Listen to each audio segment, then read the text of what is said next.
kembali lagi sama kita di Side Talk. Nah, sebelumnya perkenalkan, saya Sheila, merupakan mahasiswa angkatan 2022 yang akan memandu acara kali ini sebagai moderator. Nah, mungkin em, buat teman-teman yang baru nonton nih dan nggak tahu apa sih Side Talk itu sendiri. Nah, jadi Side Talk sendiri adalah program kerja dari bidang komunikasi informasi atau yang biasa kita kenal sebagai Kominfo dan Fakultas Psikologi USU. Nah, jadi di sebelah kita sekarang udah ada Bu Indri. Halo Ibu Indri. Halo kabarnya Ibu. Halo teman-teman Sekopol.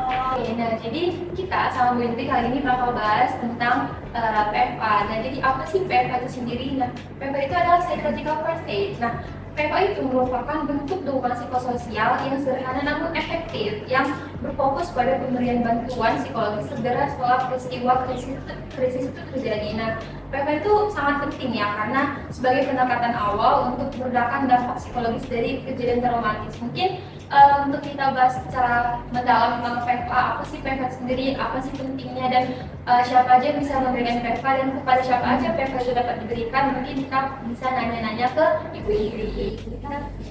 Jadi sebenarnya sebenarnya apa sih PFA itu sendiri? Oke.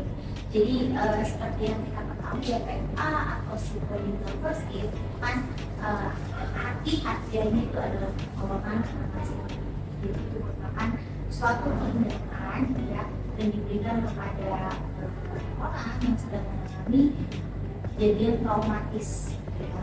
Nah, kejadian traumatis ini bisa macam-macam, bisa dia bencana alam, korban pelecehan seksual gitu, atau juga orang-orang yang mengalami kehilangan. Tapi nggak semua sama. Artinya pengalaman traumatis orang itu berbeda-beda. Mungkin dari saya kehilangan orang yang saya sayangi, yang kehilangan orang tua, itu merupakan pengalaman traumatis. Sehingga saya membutuhkan PFA. Tapi dari orang lain itu belum tentu merupakan traumatis. Jadi tidak sama. Jadi pengalaman traumatis setiap orang itu berbeda-beda. Tergantung reaksinya, apakah dia butuh PFA atau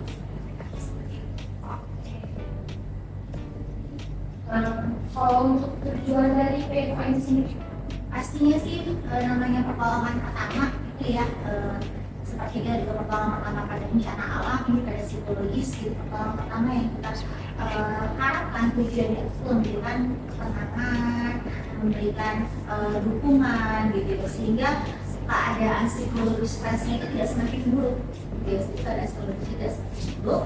Dan kita juga bisa menilai ya seberapa besar sih peristiwa traumatis yang dialami. Jadi kita bisa menilai ini butuh nggak ya kita refer lagi ke profesional gitu ya, karena kan PFA ini namanya pertolongan pertama, jadi kemungkinan kalau sudah mengalami sudah sampai gangguan untuk pertolongan pastinya kita juga butuh bantuan profesional seperti itu. nah, jadi tidak tujuan. Sebenarnya kenapa sih PFA ini penting untuk kita ketahui?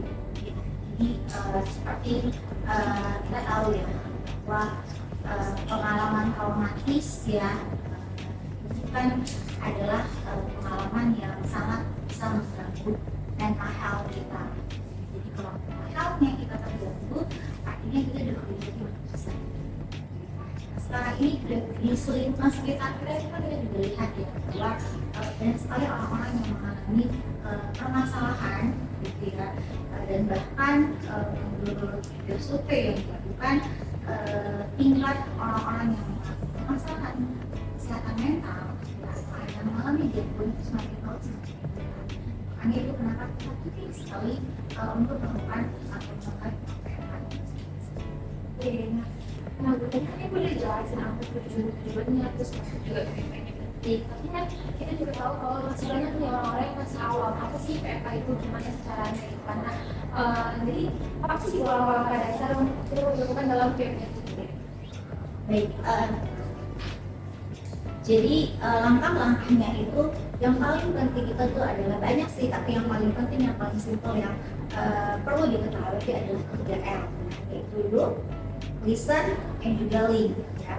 Jadi yang pertama itu adalah look, itu kita memeriksa, jadi kita periksa nih keamanan periksa apakah ada orang-orang yang membutuhkan bantuan ya, kemudian kita lihat ada reaksi-reaksi dari sekitar kita yang mengalami reaksi-reaksi yang serius ya, itu dulu. Nah kemudian setelah kita dapati, kita itu listen gitu, kita jadi mencari tahu apa sih yang diperlukan sama orang-orang tadi gitu ya, keluhannya ya, kita mendengarkan gitu ya. Kemudian yang terakhir itu adalah link, jadi kita itu bantu orang-orang tadi yang kita sudah deteksi tadi untuk mendapatkan bantuan, misalnya dengan memberikan informasi atau menghubungkan dia dengan keluarga atau dengan tenaga profesional jika dia bermasalah.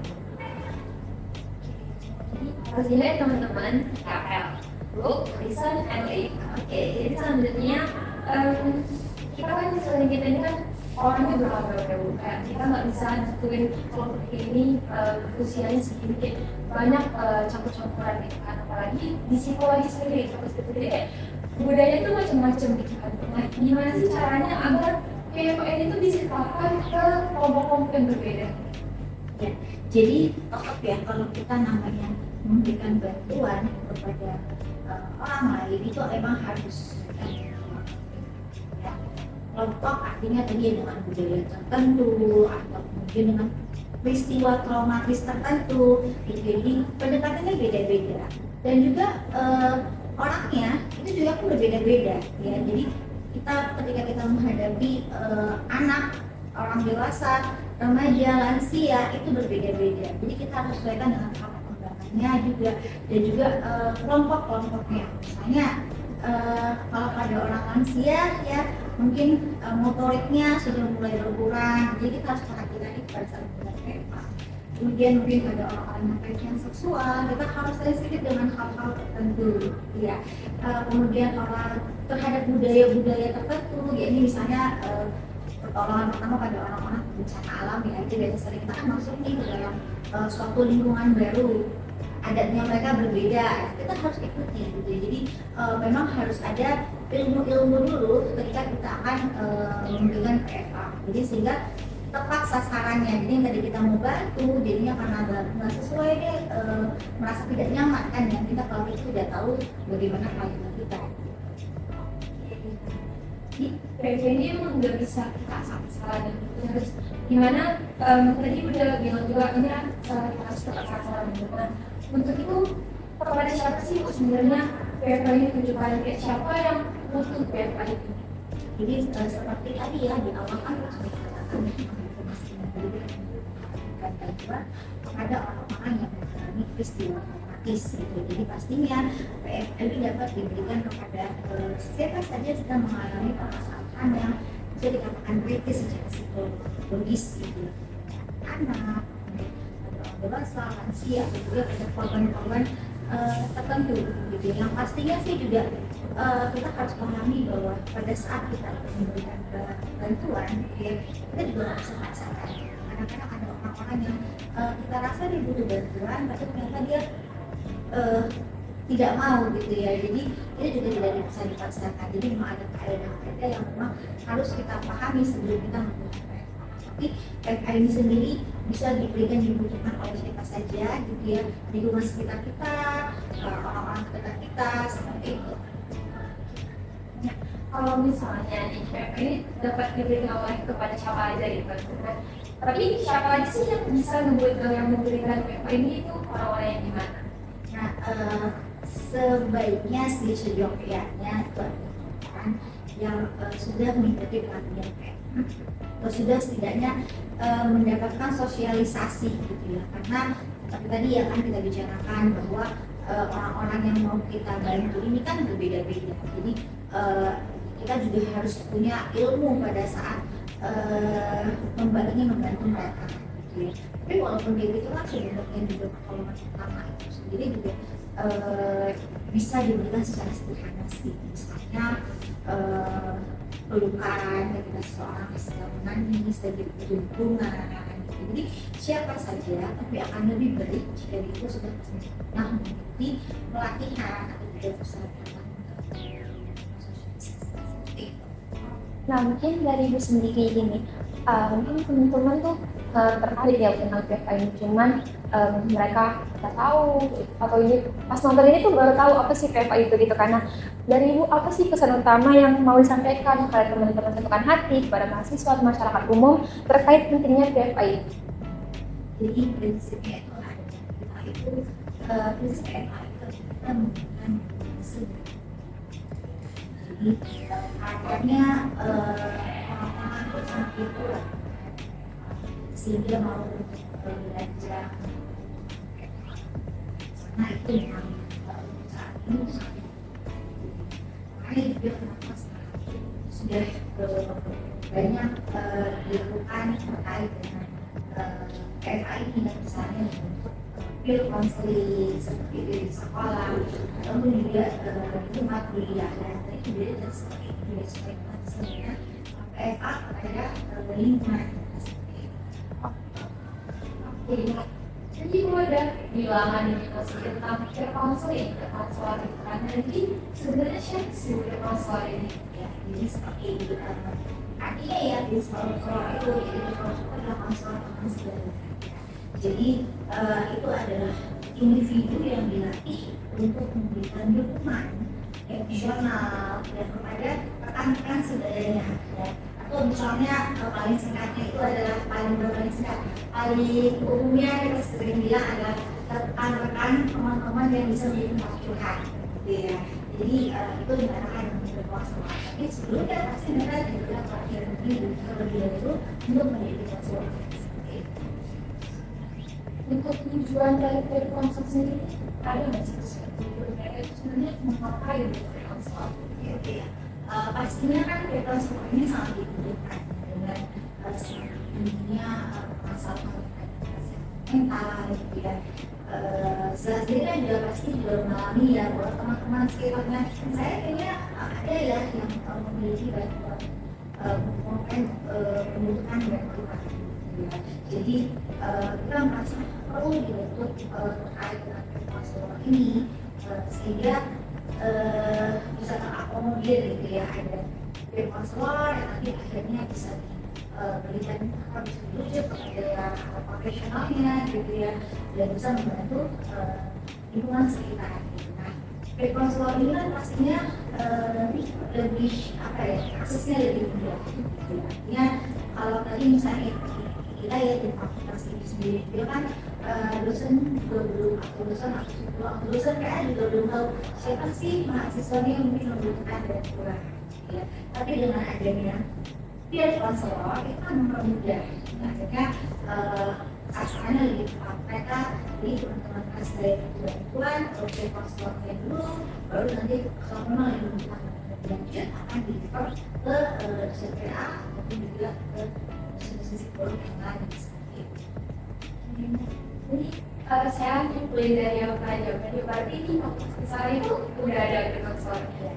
Jadi sekarang juga memperkenalkan juga kepada teman-teman. Jadi kita sudah membentuk terkait dengan peer counselor ya. Kita juga sudah melakukan seleksi dan rekrut terhadap teman-teman yang peer counselor, yaitu perlu dengan wawancara ya seperti itu. Kemudian sudah terpilih ya, dan sudah diberikan pelatihan ya kepada mereka. Jadi kita juga bahkan sudah punya modul ya, modul peer counselor gitu ya. Jadi nanti teman-teman bisa, kalau mau baca bisa gitu ya, tapi harus pakai pelatihan dulu gitu ya. Jadi nanti setelah teman-teman peer counselor itu sudah diberikan pelatihan ya, ini pelatihan kita itu terkait dengan empati, kemampuan mendengarkan, kemampuan bertanya, kemudian juga dilatih mereka relaksasi gitu ya. Nantinya itu semua bermanfaat pada saat mereka melakukan peer counselor seperti itu. Nah, nanti kita akan berkoordinasi ya dengan OMPI.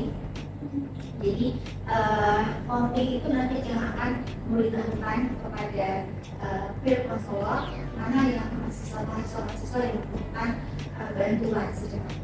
Ya, kemudian nanti peer yang bertugas, misalnya ada peer yang bertugas di angkatan 2021, 2022, dan begitu juga masing-masing ada sudah dibagi terkait platform dari tugasnya. Jadi misalnya kalau 2022 mengatakan bahwa ini ada yang membutuhkan bantuan akan ditangani oleh peer counselor-nya, ya.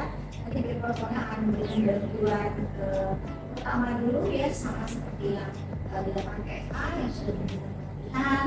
Jadi mereka itu tidak akan melakukan observasi ya, seberapa besar apa ya sudah masalah terjadi, juga akan memberikan relaksasi gitu, akan dilatih. Nanti setelah itu baru akan mereka memberikan rujukan pertamanya sih dosen PA dulu atau mungkin dosen.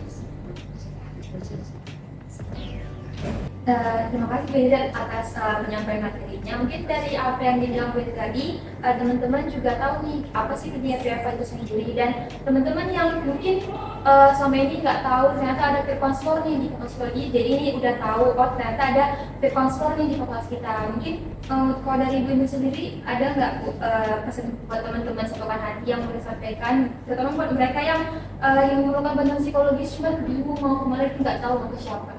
Oke, baik. Jadi yang mungkin mau saya sampaikan adalah pada teman satukan hati ya, bahwa setiap